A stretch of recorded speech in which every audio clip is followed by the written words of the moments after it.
Welcome to New Mexico Black Rifle Operators Union. I'm your host, Sean.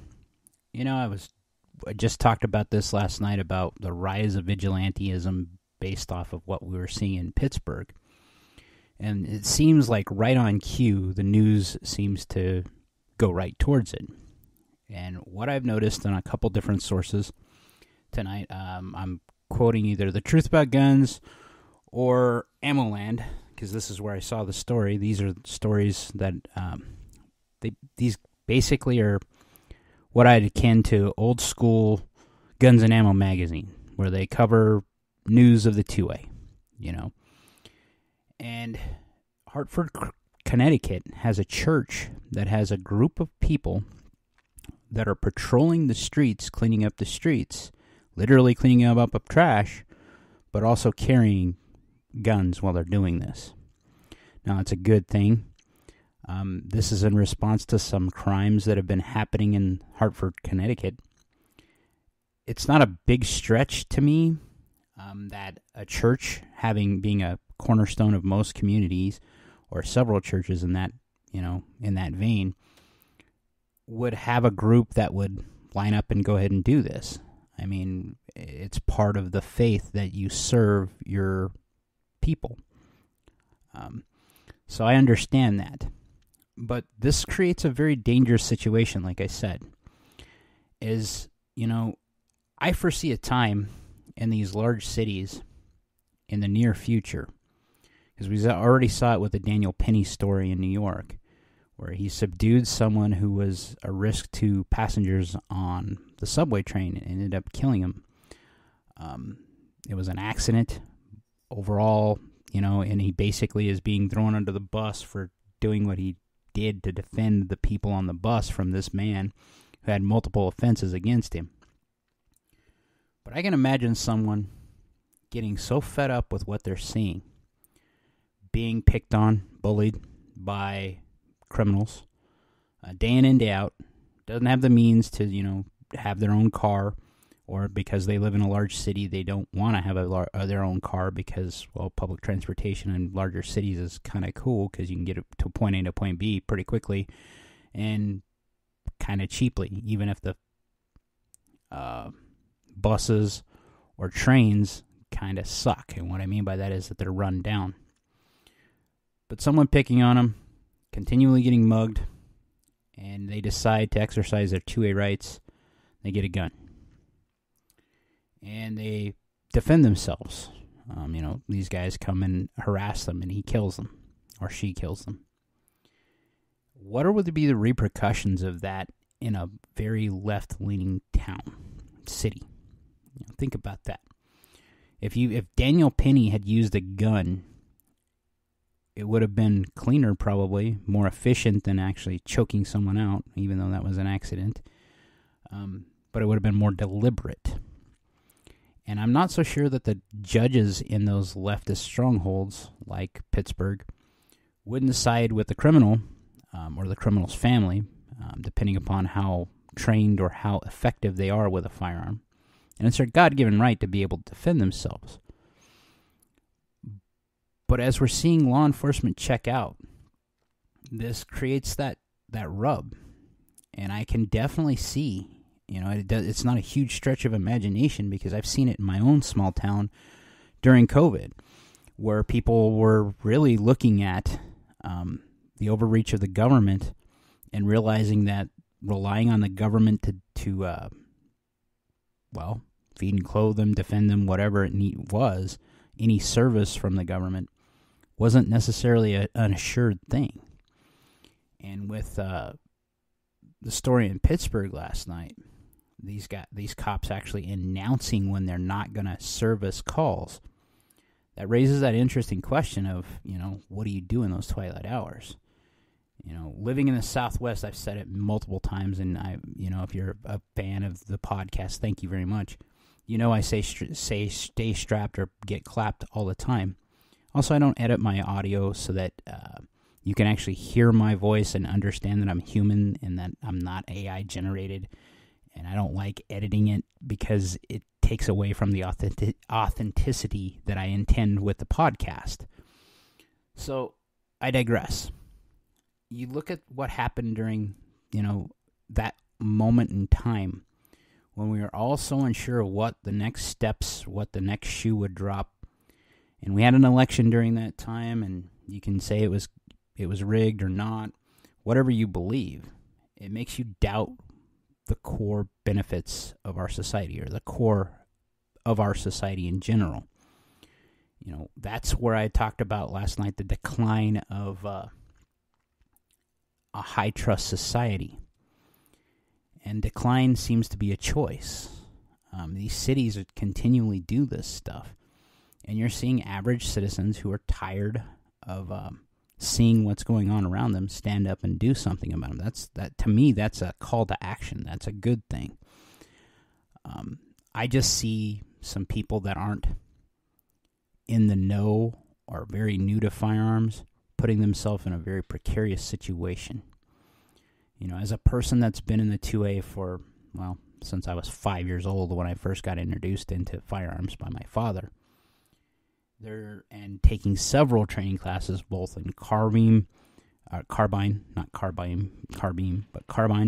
so rifle, and pistol classes to defend myself, or to learn how to defend myself with a gun more effectively and be the most effective I can be, even if for my size. I am a little bit more on the puckish side, still trimming down, but not where I want to be. And I have my setbacks there, and then, like everybody else, don't feel with the time change, it's a little harder to get motivated to get back to what I was doing. My friend, who's also a fan of my podcast or listens to it occasionally, he's down almost 120 pounds or something like that. He looks amazing. Bravo Zulu, man. I hope to get there. But again, I digress. I'm trailing off. When these people start doing these things, you're seeing crimes in Albuquerque. You're seeing it in Farmington. You're seeing more and more crimes. And they're not to that point of mass murderers in the street like, in Haiti. But you're watching in real time in Haiti society collapse and decline. What would happen if there was some sort of war or some sort of outage that caused food and water to be shut off in a large city? That's an interesting question if you think about it. Is that a doomsday scenario? Well, look what happened during COVID. Supply chains got strained. We weren't able to supply basics like even toilet paper to some places. There was a run on things. But if you were to isolate, say, New York, the island of Manhattan, like they did in Batman, cut off all the bridges there, what would happen in 3 days if you cut off all the power to that same area at the same time? One of the things that happens in war, and not saying a civil war is imminent here, but I do see the possibility of it, mostly by accident. The first things in war you do is cut off supply lines. You stop infrastructure. You end infrastructure. Think about roads. Think about pipelines. Think about fiber optics. Command and control are the first things that are getting taken out, as well as movement. So you're going to take away streets, highways, bridges, anything that's going to cause goods and services to flow. That's what powers the economy, and the economy powers life. It's sad to say that at times, but that's the real truth. If those things, those basic necessities of life stop, what happens in those large cities? In a more rural area like Farmington, we still have access to farms. We still have access to, we grow a lot of our own food in our own gardens. We're still relying on grocery stores, but Farmington is an import hub. We are not 100% self-sufficient here. We import fuel. We have for a long time into the area. We have the capacity to refine fuel here, but we don't, because leftists have taken over and they're not allowed. Environmentalists have stopped a lot of that in more rural areas to service our needs. So we'd have energy problems on day one. Well, not day one. It'd be days or weeks before we had that problem, because our population isn't big enough to push a need for gasoline yet. But if natural gas was taken out during the wintertime, we'd have a little bit of a problem. Then you start looking at food. We're running into a society, and it's sad to say this, that there are people that don't know where food comes from. When you talk to some of these new young kids, Generation Alpha, some of the millennials even, they're not young. They're approaching their 40s or in their 40s now. And you ask them, where do you get milk? And they're like, well, the grocery store, duh. Well, do you know what it takes to get milk to the grocery store? Did you ever look at your actual getting your steak to your table, where it comes from? Do you know what it takes to, grow the wheat to make the flour that you need for bread, basic bread? You can buy all those things, yes. But what happens when those basic things go away? You can live barely for 72 hours without water. Okay? What happens if the pumps don't work so that you're not getting water at your tap? In those larger cities, that's what I think about. Is like, what would societal breakdown look like in a larger city? Why am I obsessed with larger cities? Because first, society would break down there in the most rapid fashion possible. I think within 3 days you'd have mass rioting. Within a day you'd probably have mass rioting.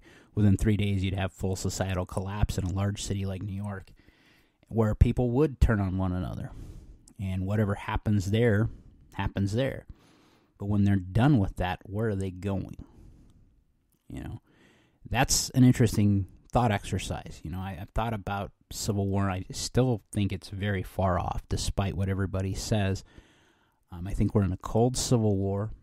I think we're in a technological Civil War, in that we're fighting on platforms like this to actually get the word out about issues we care about. But it lends to that mode of, what would you do? What is the average person going to do? Us being in the 2A, because we've been picked on so much, we tend to be a little bit more on the prepper side. We tend to think more about the future. That's why you see us buying ammunition and guns way before there's gun bans. And usually we're prepping for something that probably won't happen, to the tune of lots of investment that we're putting out of our own pocket to keep ourselves okay, to keep our families okay. But those little cities, or those large cities, I should say, they're not doing that. Those people there get shocked by rain and snow. They don't know what to do without a power outage, or during a power outage. They're not used to that. And you flex on them just enough with the crime and stuff that's going on there, do you not think that they're going to have an adverse reaction that causes repercussions throughout the rest of our society? And with the mass influx of illegals coming across our border, and it turns out that our administration is flying them around so that they're not concentrated as much in one area, so it's not as obvious. They're trying to distribute the load, but at the same time, they're distributing a crime problem. Now, I'm not saying all illegals are criminals. I'm saying there's a lot of them that are mixed in with that, are undesirables from other countries that came here to escape the persecution they were getting from the countries they're trying to escape from.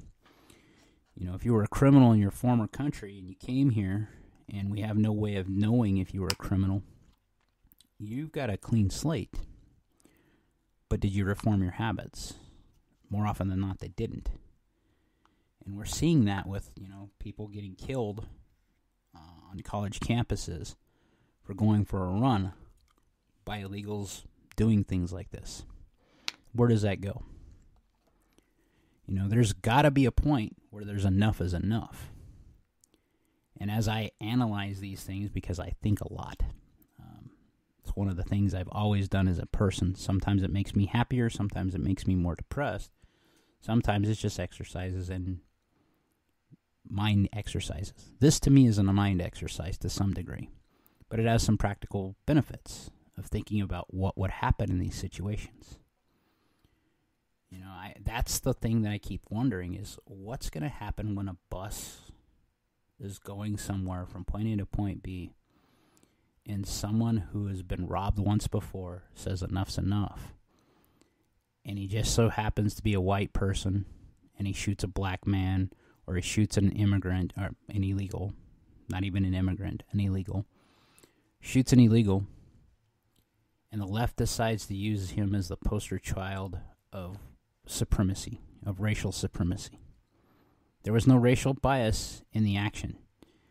This person was acted upon, and they decided to take the necessary steps to protect themselves. That's something that our society, in high-trust society, you notice a lot of people don't understand, that violence is kind of part of life. There is no guarantee that someone will not perpetrate violence on your person. And if it gets to that point, how do you deal with that? These thought exercises led me to my workout routine and led me to start thinking about other things. And this happened kind of coincidentally the same time that COVID did. Listening to people like Sonny Pazikas, who talks about exactly what I said. There is no guarantee that people will not act violently towards you. How do you react? Do you have the tools to react? And are you capable of reacting? There's a time and a place to be a good witness. There's a time and a place to act accordingly. And there's a time and a place to hide. In the school world, we were taught run, hide, fight. If there was a shooting, run. If you actually had an option to get away from the scene, that's what you were supposed to do. Hide if you couldn't get anywhere, couldn't run without endangering yourself. And the absolute last thing they taught us was to fight if there was no other option. Well, I come from a different school of thought. I love my American brothers and sisters to the point that I would lay my life on the line, and I know that. So running is not an option if I see a lot of people getting hurt when I can do something to stop it. Hiding, I hope I have the courage to not hide, to actually face the threat head on. And, these thought exercises make me go through these motions of what you would have to do. It's not something I look forward to ever having to do, and I hope I never have to defend myself. But am I capable? I trained to that level with a pistol, with a rifle, that it seems to me like it would be secondary, like it would be just like taking in air. It would happen like a reflex more so than not. And I noticed that because I've had a couple occasions where I've had physical altercations with people that wanted to escalate things. And what I noticed about being someone who has a concealed carry is that I'm not as gung-ho as they are. I'm not as interested in fighting. I use my verbal judo because I wanted to see if I could de-escalate it before I went to the nth degree. In one of these occasions, which was right after my dad's death, I'm pretty sure that there was emotional play in my own head. But this person made a motion too fast, too jerky. And I found myself squaring up and getting ready to draw. And just the simple act that I did, in the training circles, it's calling disrupting the your opponent's OODA loop cycle. I slid forward to them a little bit and squared up a little bit so I could clear my lane of fire. Now, I did this instinctively. And I don't know if that man's danger senses tingled, but he instantly decided he wasn't around wanting to push this anymore, and he left. Now, my heart was racing, and I talked to the store clerk that was there, and he was more so like, that guy was just a jackhole, and he was just being an idiot. He goes, but I noticed you didn't back up, is what he said. Instead, you seemed to move forward, and you were more so squaring yourself away directly at him. So, and kind of in that box you were creating, there were no way anyone was going to intercede between you two. It was you two. You two were drawing each other's attention, and that's where it was going to go down if there was going to be a physical fight. And then he says, but I don't think you were looking at being a physical fighter there. And he goes, you made a move almost as rapidly as his. His move, when he pulled his hand up another direction away from his body, was a way of signaling he didn't have nothing. Where you were dead set going to one specific spot on your body. And he says, are you carrying a gun, sir? And I said, yes, I am. And he goes, well, thank you. Which was a little bit of a shock for me. And he said, so that squaring up looks like you've thought about this and trained a little bit. I have. You know, it's those little moments of thinking if you're on a bus, or I don't, in my town there isn't a lot of buses or occasion for me to be on a bus.